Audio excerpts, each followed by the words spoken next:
வசனத்தை கேட்டுக்கிட்டே இருக்கணும். தினம் தினம் தினம் யாரோ பிரசங்கிக்கிற பிரசங்கத்தை அல்ல, இந்த வேதம் சொல்லுகிற பிரசங்கத்தை, வேதம் சொல்லுகிற சத்தியத்தை கேட்டுக்கிட்டே இருக்கணும். கேட்க கேட்க விசுவாசம் பெருகிக்கிட்டே இருக்கும்.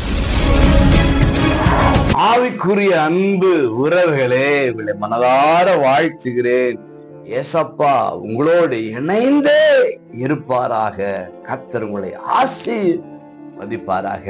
எபேசியர் 1:13 சத்திய வசனத்தை கேட்டு விசுவாசிகளான போது, பிரியமானவர்களே, இன்னைக்கு நிறைய பேர் சொல்றாங்க பணத்தை கொடுத்து விசுவாசிகளாக்கிட்டாங்க, ஏதோ சில வாக்குறுதிகளை கொடுத்து விசுவாசிகள் ஆக்கிட்டாங்க.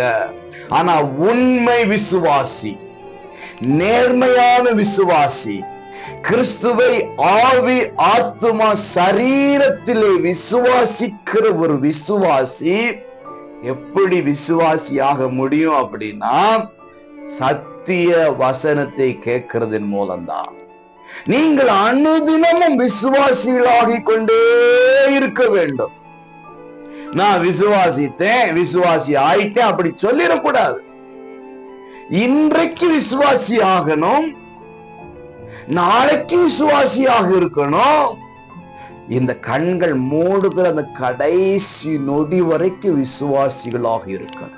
வேதம் சொல்லுகிற சத்தியத்தை கேட்டுக்கிட்டே இருக்கணும். கேட்க கேட்க கேட்க கேட்க விசுவாசம் பெருகிக்கிட்டே இருக்கும். விசுவாசிகளாக கொண்டே இருப்போமையானால் அதன் மூலம் பல ஆசீர்வாதங்கள் நமக்கு வைக்கப்பட்டிருக்கிறது, உங்களுக்கு வைக்கப்பட்டிருக்கிறது. இன்றைக்கு பெற்றுக் கொள்ளுங்க. God bless you.